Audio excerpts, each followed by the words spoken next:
Well, welcome into the Bobby Carpenter Show. Excited to have everyone here on a big Victory Monday, Schlegs. And Victory Mondays are always nice. And it's I always love good them. to have that. Getting fired up here. There's a lot of things that went on across the world of college football. But I think first and foremost, the one thing that we are going to be focused in on here is the Ohio State Buckeyes and recapping that game against Penn State. One heck of a game that the Buckeyes went and played over there, took care of business. 20-13. Didn't even feel like it was probably that close at points. There was a game of roller coasters early, but once they settled in, you felt like they were in a pretty good spot. A lot of love to go around, a lot of compliments to be shared for sure. But I will say this, and I'll start off with this. Outside of the play, and the specific plays, and maybe even the game calling by Chip Kelly and Jim Knowles, and how I thought that was really good. The thing that I was the most impressed with was the one thing that was attacked with these guys was culture and toughness and leadership and all of those things, and how this program didn't have any of those things, and the guys don't fight for each other, and they don't understand this because they leave the alma mater. They don't they go pray before Carmen, Ohio, and all of the nonsense Schlegs that we went over and talked about last week. How they came out, you saw energy, you saw passion, you saw resolve, that when they went down by 10 early, they were unwavering, they were unflappable. Will Howard did a great job. You saw the offensive line step up, incredibly tough, got after it back and forth, leaned in, and said, we're going to run the football. And then at the end of the game, and you saw guys step up, K-Mac, McDonald, he did a great job. They had multiple stops. Igman Newsom, who people said, he's this, he holds, whatever. You saw some bad with him, but he did a great job, had a huge interception. There were so many players that stepped up big, but the energy that the guys brought to each other in a hostile environment of 108, 9, 10,000 people, whatever it was, you could see how much they cared for each other. You could see how much it meant to them. And they were on each other's hats, showing positivity, relentless, and then to finish the game up with a goal line stand and a 60-yard drive with 5 minutes and 13 seconds to go, I believe 11 play Schlegs, all runs. It was a culture drive. That was a culture game. Ryan talked about it and how important it was and how they talked about it internally. Didn't say anything externally, talked about it internally. So that was phenomenal. We're also going to have largest crowd ever, by the way. Pat just threw this up to me. 111,000 fans for the big noon kick. And it was a raucous environment, Schlegs. I'm sure it was wild and crazy. And we're going to have Lathan Ransom here to join us in the second segment. He was back in action, looked good, and did a good job. But I'm going to give you the floor, sir. Oh, man. I want to hear what you have to say. Well, we talked about it last week, Bob, like leading up to this game. We gave our keys, but Ohio State needed to control the crowd, right? Play within yourself. Oregon got flagged 4 times before, false starts, delay of games, etc. They need to focus on establishing the run. We talked about it all week, and you and I even discussed, we knew what this game was going to be about within the first 2 to 3 series. Yeah. And we saw that. And we also talked about the biggest matchup of this game was Ohio State's offensive line versus the Penn State defensive line. And week before, Ohio State being 1-10 on third downs and losing the time of possession battle. Okay, so take all those things into consideration. They did those things, right? They handled the crowd, and the crowd was in it, right? So, boom, they go down, and what do we see in that first series, right? We saw like an unabated, some lanes being open, a lot of like third and short, right? They had 2 first downs on third and short conversions. Then we got them into third and long. Once they crept into the red zone, boom, kick a field goal. Then you go out there, the slant wasn't there, pick 6, crowd should be all in it. What do the Buckeyes do? And this goes back to what we love and what you and I have seen in Will Howard, and that's the resolve to then go back out right down the field. You just threw a pick 6, you go right down the field, you score a touchdown. And some of those, great play calling. We talked about the schematics of this, and Penn State showed us their hand early what they were wanting to do, though I was very surprised they didn't get Warren involved in this game until later in this game and really didn't utilize them the way that I thought they would. But man beaters, bunch, You saw it in the Dallas Cowboy game and the Falcons game. That should never happen. But bunches create problems when you're playing with man. And we saw that in the first touchdown. Emeka's the point guy. Boom, fakes the block, runs like almost like a real route into the corner of the end zone.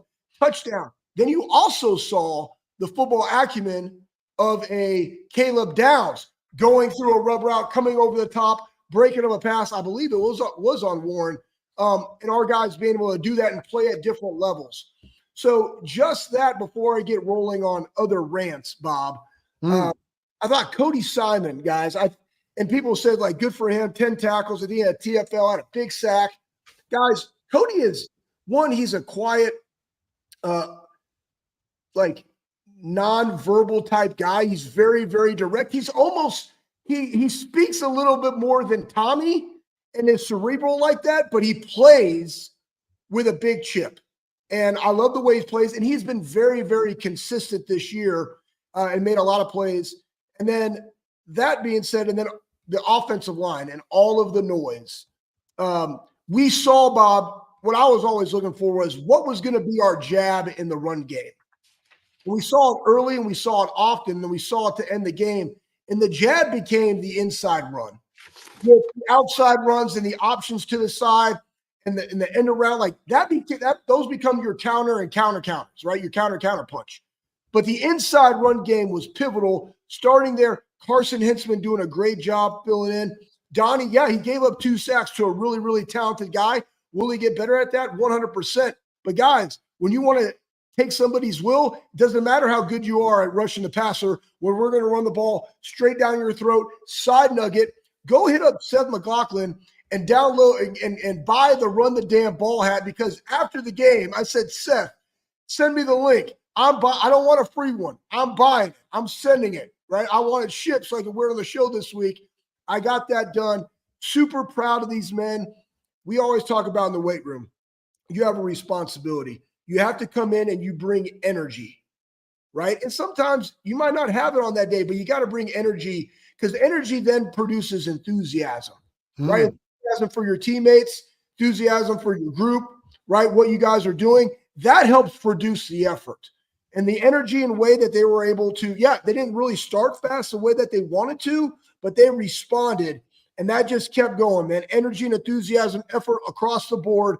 Really, really proud of these guys. Not only the offensive line, Bob, and I know I'm going long. It's okay. This is your show, dude. But dadgum, guys, the defense. We talked about how they've been really stingy in the red zone. Guys, Penn State only scored 6 points in this game. And the interception by IGB, they had the 35-yard run to Warren, right? Whatever, they're going on the left-hand side. And there's some things that you can clean up there. But you finish. You play. That's what we always talk about, Bob. Just give us another chance. Give us another opportunity. Just give us one more stop to go make a play. IGB caps it, finishes it off going into the second half with an INT. Really help propel you going when you get the ball back in the second half. Super proud of this overall team win in what Will Howard said, Stad Valley. Absolutely. It was a matchup game.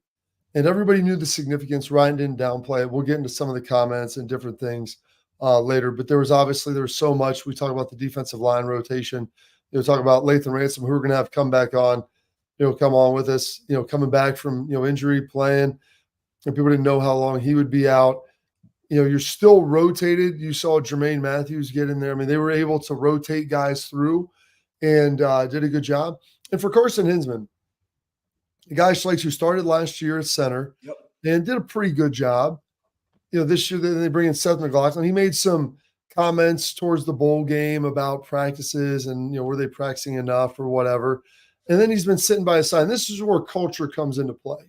This is where culture is big, where you have a guy who could have then took his ball and went home and left after the season, could have left in the spring transfer portal, stays through it, battles, fights, doesn't win the starting guard job. On the right side, Teger's playing over there and just continues to improve what he needs to do. Always getting better. And then when his number's called, he's ready to go. And he goes out there and plays huge. against a Penn State team that's athletic up front. They have a really good defensive line and some pretty good box linebackers. And so what a job by him for staying ready, for him believing in what they were doing, him understanding the importance of what they were doing. And so like that to me epitomizes the culture, because we'll get into the plays, we'll get into, all the other stuff that was called and everything that happened. But the reality is, like, culture, effort, you saw the guys back and forth celebrating with each other. Schlegel legitimately looked like they were having fun.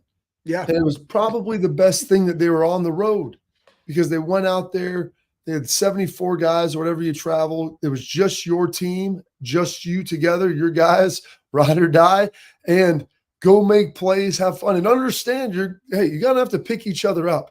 There's going to be times where the O is going to have to pick up the D is going to have to pick up the O, and that's just going to be part of it.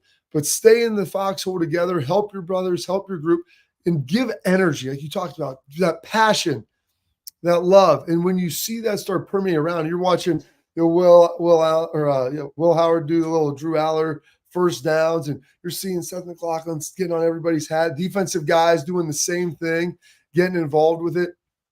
And it's a fine line with the energy and like the toughness and the bravado, because you don't want it to cost you.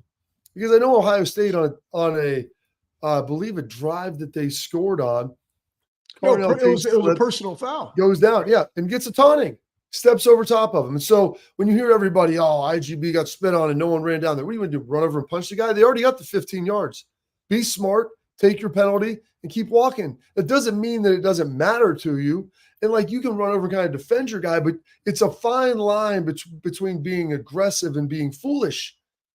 And I thought Ohio State kicked butt between the whistle, did everything they needed to do at that point in time, and then walked away and did everything great. And they didn't cost their team. And so that, to me, was a huge element of it. As everybody sits here and they want to talk about, you want to see this, you want to see that, and these different elements. Intelligence on the field, emotional regulation, being able to get up, but then also not do anything that's going to jeopardize your squad. It's a huge, huge piece of it. Go ahead. I'll give you your last word. Two examples, Bob. Trevion and Q. Huge blocks. Were they juiced? Yeah. Did they go over on top of the guy and taunt the guy? No. They were juiced because they did their job. Yeah. They did their job at an elite level, right? For their quarterback. I didn't need to taunt nobody. I just did it with my pads, right? Like, that's what you want to see. That's what we want. And then celebrate with your teammates. Beautiful. Absolutely. All right. Well, we got Lathan Ransom. We'll keep him waiting. Yes. They got another game this week.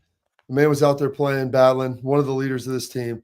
We got Export, though. Before we get out of here, I want to tell you guys about Export. Protect what matters most. Export mouth guards, designed by NHL team Dennis, worn by professional athletes. Export guards are scientifically tested to absorb those high-impact hits, protecting both your teeth and your brain.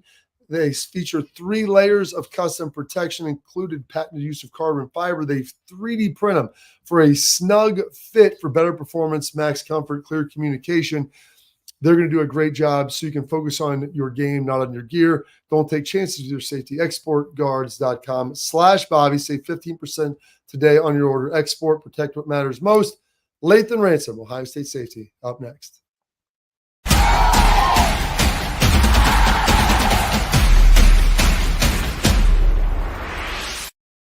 We were called soft last year. You don't want to be soft, especially when you come to the playoffs. So that's going to be a process throughout this season of establishing us as a harder team here in the. I'm Garage Beer, and this is Bobby Carpenter. Garage Beer. Beer-flavored beer. Beef with an F? Okay, my bad. It's crisp and cool, and it doesn't taste like... I'm Bobby Carpenter. I drink in garages because my wife says I don't belong inside. If you like a cold breeze on your bag, drink Garage Beer. It's American, and so can you. Garage Beer.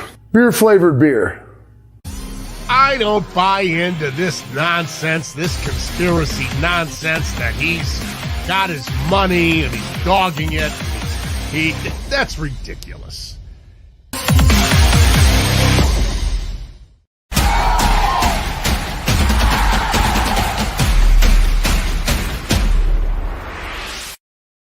All right, now ready to welcome in one of our favorites, guest of the show multiple times, doing a great job here this season, working his way in, getting healthy again, Mr. Lathan Ransom. Lathan, how are we doing today, sir? I'm doing good, man. I appreciate you guys having me back on. Now, listen, we always are here for you. We know you got a lot going on. Getting healthy last week. I mean, we feel pretty good coming in and out of the game. I know, obviously, a week off, you get freshened up maybe with your legs, but want to make sure you look good out there and walking off the field. I felt good.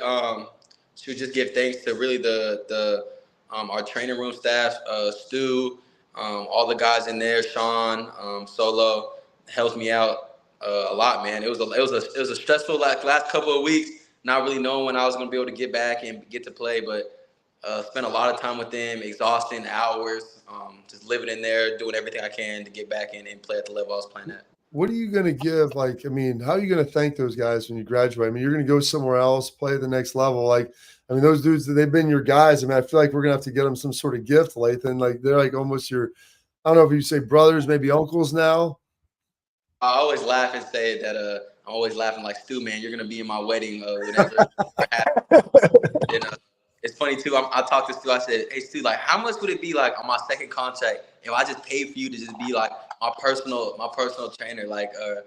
And we was laughing and joking about, the location and all that. But, nah, man, I couldn't – I get emotional sometimes after the games when I see Stu and really, obviously, the whole staff. But Stu's who I work with one-on-one and have a great relationship with. And there's so much that he's done to help me be able to play in games, getting dinged up and stuff like that, man. So, just blessed too, man. Yeah, no doubt, man. I mean, we hear LeBron pays $1.5 million for his body. Your body is your asset that you're going out there and playing. And I think that's another thing too, Lathan, that is a great point that you brought up. There's a lot of people behind the scenes that allow all these guys to play at max capacity, whether it's in the strength staff, whether it's in the training room, the equipment room. We know all you guys got to go out there and have the right swag. I mean, you want to talk about a terrible job, talk about EQ on Saturdays, right? Trying to keep you guys in the reg. But I want to go into this. Talk to us about this game. Starting out, defensive mindset, hostile environment, just silver bullets, guys being dudes, Lathan. Tell us how it felt out there on Saturday. Yeah, it felt good. It was great to see the team, great leadership when, like you were saying, there's ebbs and flows to the game. There's going to be ups, there's going to be downs, and no one got rattled. We went down 10-0 fast, and defense wasn't rattled. Defense was honestly excited to get back onto that field and get a stop and get the offense back up there. So I think it was so cool and just living in that moment. And obviously, I think that's probably one of my favorite places to play out away, just because of the environment. The fans are always into it. Penn State always a tough team to play against. And just seeing the way that everyone handled the energy, the whole game. And like you said, when you travel, it's us against the whole state of Pennsylvania. So when you go in there with how many ever dudes we travel and you got juice, you got energy, and they feel it. They feel it. No matter how loud they say Happy Valley is, it wasn't as loud as it was at the end of the game. And I feel that, honestly, the Buckeye fans were a little louder than them at the end of the game. So it's so exciting, and it was honestly just a cool moment for the whole team, for the defense, for the offense, man, and I was happy to be a part of it. Ryan said afterwards, talked about the game, that internally, you guys talked about it being, kind of a program building game, a program defining game, culture game. When you hear that and those things are discussed, and there's a lot of things that always happen, Lathan, behind closed doors, and we don't need to hear, any of that stuff. But when you heard those things, focusing up, you've been a guy who's been here now for 5 years. You've got a lot of other guys that have played a lot of football. It was going to be a big game regardless, but going in after Oregon and maybe not the performance that people wanted to see at Nebraska, what was the week like leading into that and the conversations that were being had with guys? Yeah, I think the biggest thing is not making the game bigger than it has to be. I think that there's a fine line in between, how big the game is, but not making it too big and making the moment too big. And like you said, you've seen against Nebraska, and honestly, look at our whole schedule. Every game, especially after the loss to Oregon, every game is a must-win game. Every game is the biggest game of the season when you go up to play that game. And just knowing, especially this one being a top 5 matchup and going in, I think it was just, like you said, it was a defining moment. Just we've been bashed on for 2 weeks, 3 weeks. Ohio State's been bashed on it, and it's always funny is when for 2 weeks we've been bashed on, and now everyone wants to bring us up. So that's why I try to tell the younger dudes stuff, man. Ignore the outside noise, because as quick as they are to build you up, is as fast as they are to tear you down. So it's funny is looking how that is. But yeah, I think just going into that game, we knew all eyes were on us and how we were going to perform. And I think the whole team handled it perfect, man. And even though there were some ugly things in the game and there were some great things in the game, I handled it perfect, got the win, and that's all we needed to do. I would say this too. Bob and I happened to be at practice together, and we walked up on probably one of the most physical inside drills that I've seen in a long, long time, which kind of resonates to what you were talking about. And that goes into you train like you fight like you train. I don't think people understand how hard it is that you guys practice and how those hard practices prepare you for the situations that you face when you play in the game. Tell us about your week of preparation and just how that leads into the confidence that you have when you go out on game day to be able to have the attitude like, all right, our job, we're up. Let's go do what we do. Another opportunity to go make plays, right? Like that's the mindset you got to have on defense. Yeah, I think Coach Day does such a great job of, since I've been here, there's been multiple dudes that said it too. The practices be harder than the games a lot of the time. And that's not a diss to the teams that we play. It's the fact that, first of all, we're going against the best offense every day. And then the fact that, like you said, it's hard. Best offense against the best defense every day. Got to win the situations. And Coach Day does such a great job of emphasizing what the situations are. Whether we got a 2-minute period, we got a third down period, we got a short yardage period. And we got to win. Like the defense, when you're onto the field, like we had to do this past weekend. When you're on the field in this situation, you have to win. And I think that we did a great job of finding ways to win those situations. And at the end of the day, when we get there on Sundays and Coach Day goes through each situation to see if we won or we lost them, they matter. So we try to emphasize every situation because we know winning the situations wins us the game. So, you start talking about situations and everything, and what Penn State coming in, very versatile offense. And I've watched a lot of Penn State this year. I've watched a lot of Kansas prior, and Kovalenicki's offenses are very diverse, do a lot of things. Heck, I don't know if they knew fully what was going on. You look at all the guys and the way people were getting the ball. What were the challenges when you were facing that offense? You being a guy, back level guy of understanding they can run it with a lot of guys. They have a lot of motions, a lot of shifts. Like, how difficult was that for you, safeties and linebackers especially, to kind of be on the same page? Yeah, like you said, it was handling the shifts and motions. We knew from the jump how much shifts and motions that this team done. And that honestly, against Oregon, who also did a lot of the same things, that caused a couple issues when we did that against Oregon. So we knew that we had to fix it up coming against Penn State because they was going to learn from that. And like you said, it was knowing that whatever you see right now, the window dressing is not what you're going to see by the time they're about to snap the ball. So they come out in certain formations where there was that muddle huddle, switch to a different formation, or it was 44, he's the quarterback, and then they clap, and now 15 is the quarterback. So stuff like that, they're always window dressing and changing things. It's making sure that everyone's on the same page. We didn't go in with a super crazy game plan. That's one thing that was nice, was that we went in with our certain coverages, our certain calls, and we were going to stick to those. Whatever happens, we're going to stick to those. And I think that we did that and went in there and executed at a high level, and it ended up like we wanted it to. Yeah, turning point in that game. I think it's back-to-back weeks, guys. Goal line stands. Goal line stand. They just pass those things around. No, they don't. Like, that's super impressive. Tell us about that last one, right? So they go in, they bring 71 in motion to try to kick somebody out. Absolutely whiffs on a couple of them. K-Mac gets some great push penetration. Then you go to fourth down. Like, walk us through that, because we were just talking about levels, and it's just like Bob and I simultaneously. He tweeted it. I was thinking it because I'm not a big tweeter, but boom, you just immediately took it away. Like, didn't even slow play it or anything. Like, I'm gonna jump this guy because that's who they wanted to get the ball to. Walk us through that mental process of that goal line stand of what you guys were thinking plays 1 through 4. Yeah. So first of all, like you guys, our saying on our defense is give us an inch and we'll defend it. So no matter what the circumstances are, no matter where the ball's on, they get to that 1 yard line, we're not giving up. We're not giving up regardless. And I think, like you said, the D-line got great pushback on the first really 3 plays and stuff them in the run. And then we knew one of their favorite route concepts was trying to rub with the receiver and get 44 the ball to the flag, especially in the red zone, especially on the short yardage right there. So I knew that. It's funny, if you look on the tape, 71's out there. No one's lined up even over him. Yeah. He's been a motion in. So 71 motions in. I knew that they were going to try to get 40 because I knew they weren't going to try to run the ball again. So I knew they were going to try to get 44 to the flat. So we jumped that, and then Caleb did a great job of coming off and helping Cody on that tight end.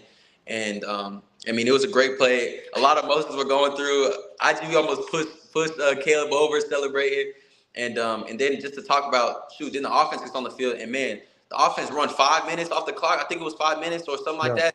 I mean, being a defensive player, if someone runs the ball every play and takes 5 minutes off the clock, that really takes the heart out of a defense. And I think, like you said, I seen Carson go in there. The first play, QB sneak, the emotion that he was showing, man, hats off to the offense, hats off to the offensive line, man, making some big plays, especially when we needed to. When the whole stadium, all Pennsylvania knows that we running the ball and to still get those first downs, man, it was awesome to watch from the sideline. It was pretty remarkable. I'm glad you brought that up because as a defensive guy, you get the stop, but hey, if they go 3 and out, you're back up and you've got to go do a 2-minute situation then, probably on a pretty short field. And so fantastic job. The offense, I mean, is there any better way, Lathan, when you're sitting there? Like once we got 2 first downs, I'm thinking, man, like they're running stutters, they're running quarterback sweep. I mean, they got Will involved and watching those guys. You go against them every day in practice. And so you got your specific drills. But like watching G on the edge, like seal it up for Will, like in the backs blocking. Like I don't think people realize how important it is to have your skill guys being out there on the perimeter getting that done for you. Yeah, I think it just shows how selfless all those players are. Like you said before, I think the biggest example, like you said, is Trey and Q. 2 of the best running backs in the country sharing touches. Like that's a great example right there of just the 2 dudes with great personalities, great human beings, just going out there doing whatever they take for the team to win. And then, like you said, receivers out there blocking, G out there blocking. I mean, people forget G was a receiver, and G's completely bought into being a tight end and going out there sacrificing his body every game, every play. I think just says screams about the type of person he is. And then, like you said, the O-line, man, all week they hear about how they're going to struggle against this Penn State D-line, and they're getting bashed all week. And they go in there and, I mean, 5 minutes of just running the ball. Like, I don't think people understand. That's insane. Like, that is actually crazy. So I'm just happy I got to watch that. I think that was probably one of the coolest moments, just seeing the O-line come together like that. And I'm talking about will the way to win. Like, man, that's just, it says that. It just gets me excited even just talking about it. So, and that's what you're watching the game, Lathan. We'll leave you with this, man. And everybody looked like there was a lot of fun. It doesn't mean like fun isn't always like you're winning. Doesn't mean everything's going great, but there was a togetherness, a connectivity, like in an element like where you could see that everybody was pulling for one another and connecting, like and literally enjoying the game. And so I guess the challenge is like as a leader, you know, you're not responsible for yourself. You're responsible for yourself and everyone else. And so the challenge like of keeping that moving forward, keeping that positivity, you know, through these next handful of weeks, like what does that entail on your end? I think first of all is I think the biggest reason there was so much emotion and so many people having a good time is like I said before, these last 2 weeks, man, they were tough. They were tough. I mean, we had to sit down after a loss, a whole bye week, watch teams play, get cheer about how we're the worst team and we're overrated, this and that, and then go out there and not play the way we wanted to play against Nebraska, and then go out there now in a top 5 matchup, and we go out there and finally play the way we should be playing, physical, fast football. And I think that's what we did that. And like you said, we got to keep that going because we got to go out there and play like that against Purdue. Like you've seen how many times Purdue has upset teams, especially after big games like that, and across the country. That every game is a close game now. There's rare when you see blowouts, especially after a game that took so much emotion like this past weekend. So I think just emphasize that this game's over now. We're focused on Purdue, the challenges that they uphold, and to continue this rolling as the season goes on. Absolutely, Lathan, and we appreciate it. Thank you for spending some time with us today, man. Coach Tress used to always say November's for contenders, and if you can set yourself up to be in a position now where you've got everything in front of you still and you can see the finish line, just keep grinding out each and every week, man. Stay healthy, and we'll talk again soon, all right? Appreciate you guys. See you, bro. That's our guy, Lathan Ransom, man. One of the best. Does a great job. Great leader for that team. And dive in a little more of that next, Schlegel, that leadership element, that last drive, and talk about some of the run game, what Chip Kelly's doing, and maybe even, I don't even know if people maybe noticed a little subtle tweak that they had, changing up some of the stuff with the running backs. We got that coming up next on the Bobby Carpenter Show.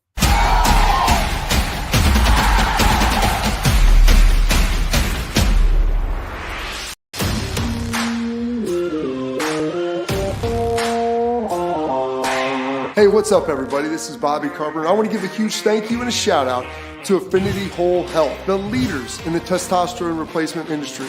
I've been on a testosterone replacement program for a few years right now, and I've got to tell you, it's been an absolute game changer. Affinity Whole Health has allowed me to be the best version of myself, both mentally and physically. I loved how easy it was to get started. I booked my free consultation, met with my prescriber, checked my numbers, and Affinity Whole Health designed a program that was customized to fit my needs. So I'm telling you guys, if you have low energy, you want to get rid of that spare tire around the waist or take it to the next level in the bedroom, Affinity Whole Health is the place to get started. So don't wait any longer. 5 minutes of your time, book your free consultation. You're going to love the way you feel.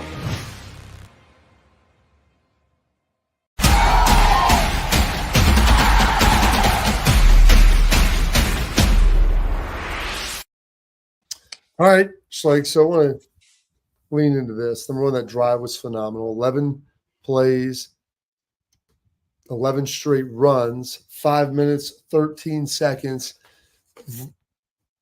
Number of guys running. Started that thing off with Quinshaw. They had some will in there. Trey got some runs. It was everything that you would really hope for in the game. And it was everything you really wanted to see from this Buckeye offense. And, you just look at this. Number one, the versatility of runs. They've run a lot of zone. And, talking to people like zone running, it's two guys, you're coming off, and you're taking a step to the right or left, either inside or outside, and giving the back a lot of room to kind of pick some ways to run. You can do some formation things, and you can have, a tight end come back across and some other stuff that changes it a little bit.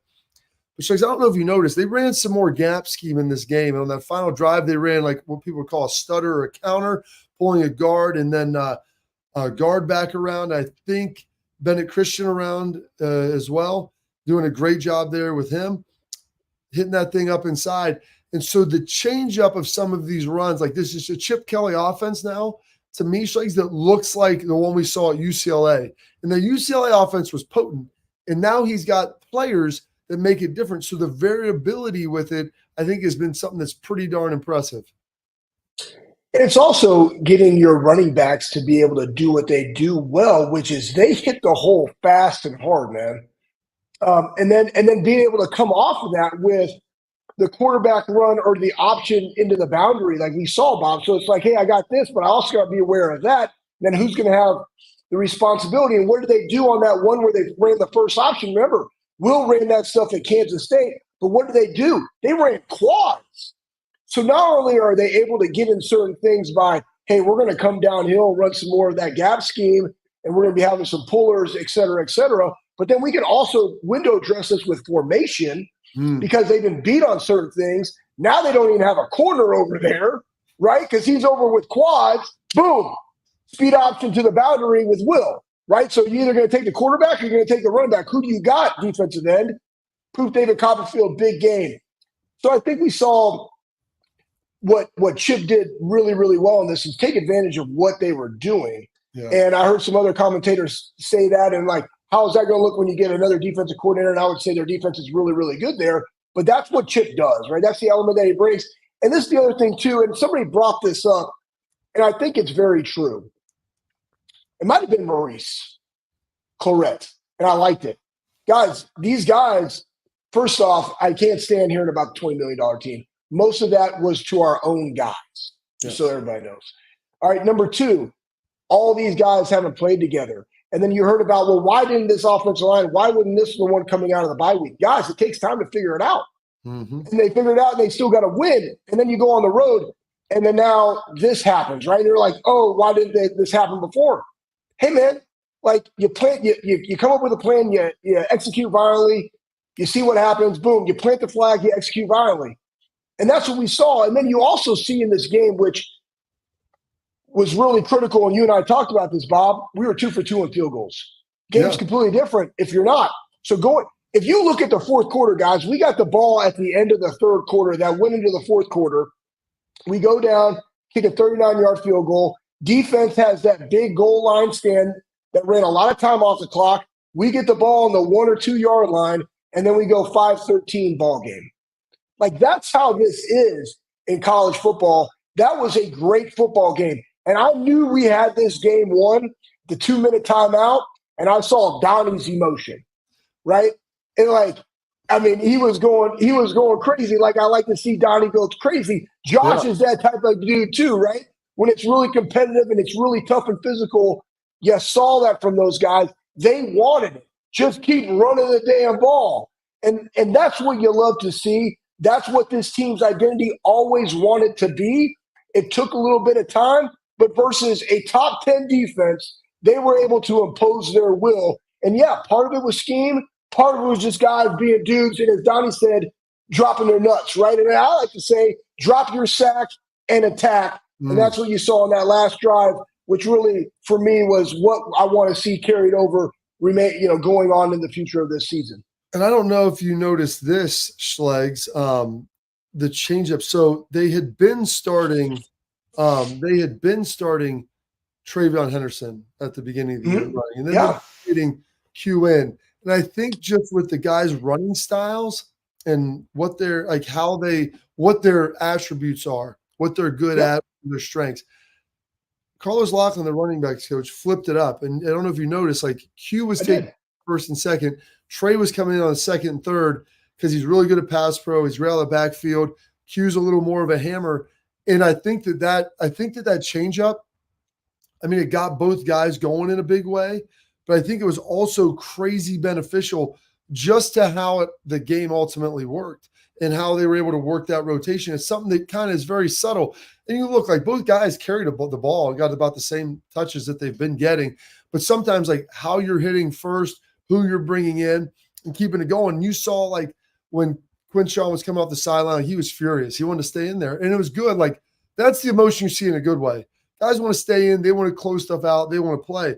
I don't need to see a guy come over and, like, get pissed and then throw their helmet. Like, I don't need that. But you want to watch guys that it means a lot to them. It matters a lot to them. And you saw that. So the running game was big. It was critically important. Did a great job with that. And, we'll get into the headlines this afterwards, talking about some of the players of the game and the whatnot, because they've been really stinking good. But that running game, packing it with them, what did they have, 180 some odd? Tough gutchies. Yep, on the ground. They outrushed Penn State in a big way. And Penn State, the 3 for 47 with Tyler Warren was big. And then Aller had a couple of big runs. But Allen and Singleton, 27 and 15 yards. You're talking about 42 yards on 18 carries with two of the better running backs you're going to find in the country and in the Big Ten for sure. And they shut them down. So the run defense was there. Ohio State was able to run the ball. We can get into the third down stuff and different things, Schlegs, but I think Ohio State, as I was looking at this, I was like pulling out some of like my different stats and different situations. You heard Lathan talk about it. I think third downs, Ohio 3 of 11, Penn State, 6 of 13. 6 of 13, so almost 50%. That's pretty good. Just if you're in the upper 40s, that's great on offense. And you look at Penn State, 3 of 11, so under 30%. If you have a 15% delta like that, that is big. That means you're doing something well on third down. So great job there for the Buckeyes. All right, coming up next, we got to hit a break. We got our headlines here on the Bobby Carpenter Show.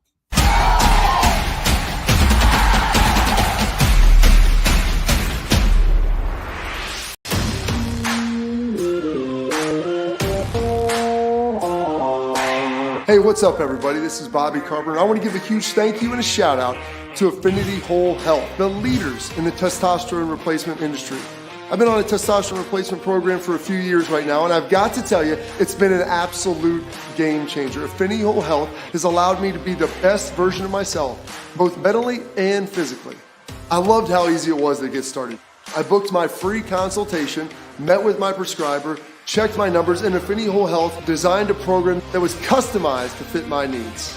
So I'm telling you guys, if you have low energy, you want to get rid of that spare tire around the waist or take it to the next level in the bedroom, Affinity Whole Health is the place to get started. So don't wait any longer. 5 minutes of your time, book your free consultation. You're going to love the way you feel.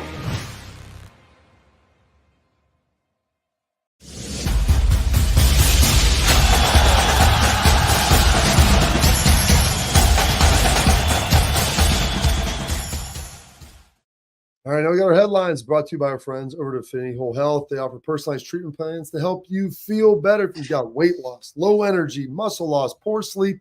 Maybe you just don't have the juice to go do the things you want to do. You got the holiday season now upon you. It's still beautiful in the Midwest. You want to get outside and do some things. You're coaching your kids. You don't have the juice. Go see Affinity Whole Health. They can help you optimize your life. They can customize a program directly to you. You go to the office. After you go to AffinityWholeHealth.com, you schedule your free consult. They'll develop a program for you. You'll get you on it. They ship it to your house within 2 days, so you're ready to rock. No downtime. That is AffinityWholeHealth.com. Join them like I did. All right, Schlegel. We're going to go right here with the offensive line, the players of the game and what these dudes are about. And I think it's pretty impressive that you had Donovan Jackson, you had Carson Hinsman, you had Seth McLaughlin, and you had Mr. Fryer out there doing a great job, leading the way, grading out his champions, silver bullets of the game, in a game where you rush for 180 yards on the road and run the clock out. There's nobody else that it should have been. No, absolutely. It should have been them. They all should be having to run the damn ball hats and whatever, right? I mean, here's the thing. They played with emotion. And you got to give Fry a lot of credit, as much as everybody wants to criticize him. Give him his flowers. Give him his flowers, man. Man. They knew the task at hand. They knew they had to win their one-on-ones and equalize the defensive line and the linebackers, and they ran the damn ball at will. And I mean, again, we go back and we talk about like winning the rushing battle, right? And in this game, it was what? Like, oh, dadgummit, that was the second half. Here's my stats right here. You had think about this, 120 to 176. That's 56 yards. Guys, that's the last drive. How does Penn State win the rushing battle? Stop them. Get off the field. You're 3-11. Where do they get those 3 first downs? 2 of them came on the first series, on the first drive, guys. So that means for the remainder of the game, it was, 1 of 9. So I take that all to say this. Defensively, what is your job? Get off the field. Give the offense an opportunity. You have your chances of winning the rushing battle throughout that game. But guess what? You got to stop them. And they didn't get stopped. And that's what you wanted to see from these guys, from all the stuff that's been talked about. These guys played with a lot of energy, a lot of enthusiasm, a lot of effort, man, and they ran the damn football. Super proud of those guys. The next thing, too, Ryan Day, on the significance, Pat, of this game, and we talked about it. I think externally people said anything. Ryan didn't talk about it during the week, and Lathan said, there was conversations that were had in the matchup game and everything. But you hear what him say, we're at a crossroads. This was a big game for us. We didn't want to publicly say that, which is key. Did not want to publicly say that. But yeah, we said it behind closed doors. I said, and they won. That was a program-defining win because of everything that happened. You lose to Oregon by a point, by the way, but then that just manifests itself into Nebraska and people start asking questions. I think it's safe to say that all the questions that you had were answered. I still got to go continue to do this, and consistency is a big piece, but it was highly, highly impressive. Yeah, and it's okay to come out and say that, guys. I mean, like people are crazy on this stuff, right? So, hey, here's the deal. We saw it at practice, Bob. Those guys knew that this was a crossroads for their season, and they wanted to be able to display the things that they believe in, and that is their culture, and that is being tough, and that is running the football, and that's going into a hostile environment, a 3-4 matchup, though they were favored by 3.5 in this game, right? Still being able to go on the road. They, historically have beaten Penn State, but it doesn't matter. You still got to go play the game, and they did it. And if you go back and even think about this game, there was a lot of things, right? There was the Q fumble that got turned over, which it should have been. Then you had the IGB interception. That was 100% an interception. I don't think Q's fumble was. But then you have the fumble by Will Howard that went over the pylon, though didn't really go over the pylon. Yeah, right? Tough. That's a 50-50 call. 50, and guess what? They called it, right? So you got to go, right? So even there, they were gifted, and they could have flipped that. I really felt at halftime the game could have easily have been 21-3, no contest, but it wasn't. But what do? You have resiliency. You come out, you keep swinging, and they played that way from start to finish with each other collectively as a team. It was awesome to watch. Absolutely tremendous. All right, we got some tailgate talk. We'll get to your questions brought to you by Real Truck coming up next.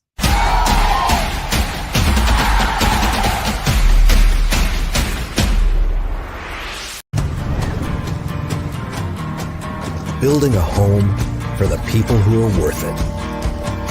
Stepping out, throwing in a line, and dropping the tailgate for a picnic. And finding far-off campsites with the people you're closest to. Upgrade your truck, Jeep, or Bronco with over 1 million parts and accessories. And bring your truck to life. Real Truck.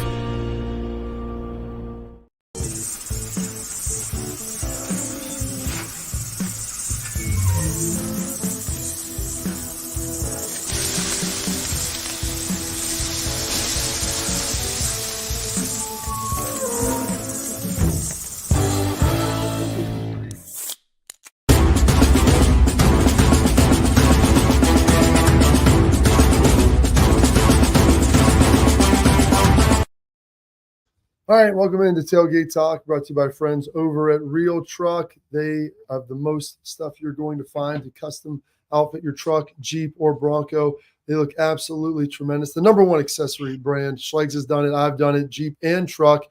Go to realtruck.com, soup your truck up this holiday season, or maybe for a friend or loved one. And here's the best part. If you spend $100, they're then going to give you a free Real Truck hat. All you have to do is use promo code Bobby at checkout. So $100 at realtruck.com for our lovely, wonderful listeners and viewers. They will give you a free hat with that, Real Truck hat. Get some nice swag to go along with it. So go to realtruck.com and check it out. All right, Shakes, we're going to do some tailgate talk here. If we can get Pat to throw some of these ones up from the tweet that I threw out this morning. I mean, it's always better. Like the anger is always is tougher when we lose. And, a lot of people go away. The trolls, they've been beaten back a little bit. We're going to go one with Kyle here. It's down at the bottom, Pat, if you can see this. And this was one of the things that we talked to Lathan about and how big it was. And you start saying, I added some stuff about the game throughout your question. He said, add in that they all looked like they had an attitude/edge that they seem to have been missing for quite some time. And I don't know, Schlegel, that they were like missing the edge. The Nebraska game was kind of flat. It was off of the bye. I think that was an outlier. I think that was an anomaly. And because Nebraska is good, and I think their outlier was the game against Indiana where they didn't show up. So I don't believe that was the team. I think you'll see a team a lot more like this Penn State team. The team played Penn State than the team you saw against Nebraska. And guys, I'm going to tell you this, and I think it goes back to Maurice's deal. It takes time for, as much as you can do it in the offseason, it really exemplifies itself as the team of being able to play and be comfortable with each other when it's live bullets involved. And it just took some time.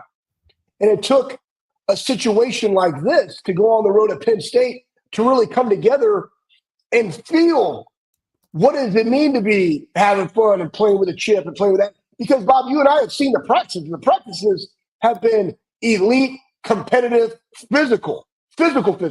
Yeah. And so I think part of it I just think is just going through the maturity process as a team. You alluded to it when we talked to Tress about the leadership things and guys being authentically them. And here's the other thing.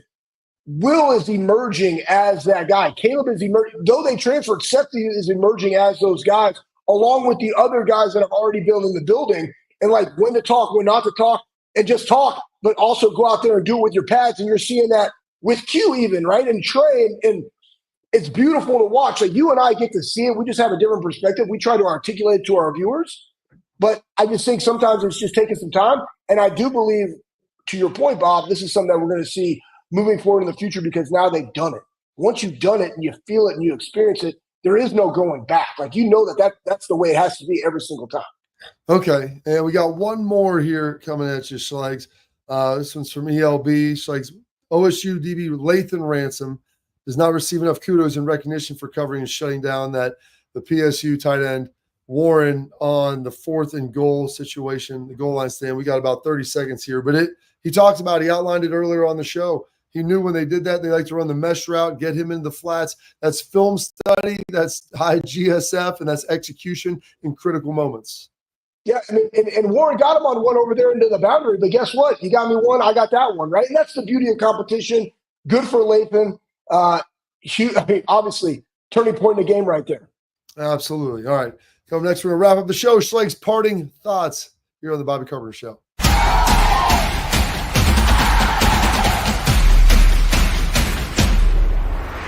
We were called soft last year. You don't want to be soft, especially when you come to the playoffs. So that's going to be a process throughout this season of establishing us as a harder team here in the. I'm Garage Beer, and this is Bobby Carpenter. Garage beer. Beer flavored beer. Beef with an F? Okay, my bad. It's crisp and cool, and it doesn't taste like. I'm Bobby Carpenter. I drink in garages because my wife says I don't belong inside. If you like a cold breeze on your bag, drink Garage Beer. It's American, and so can you. Garage Beer. Beer flavored beer. I don't buy into this nonsense, this conspiracy nonsense that he's got his money and he's dogging it. That's ridiculous.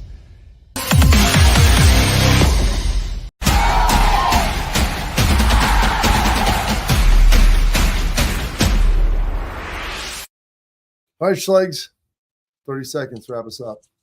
30 seconds. Hey, listen, Silver Bullet defense, we'll get into it more tomorrow.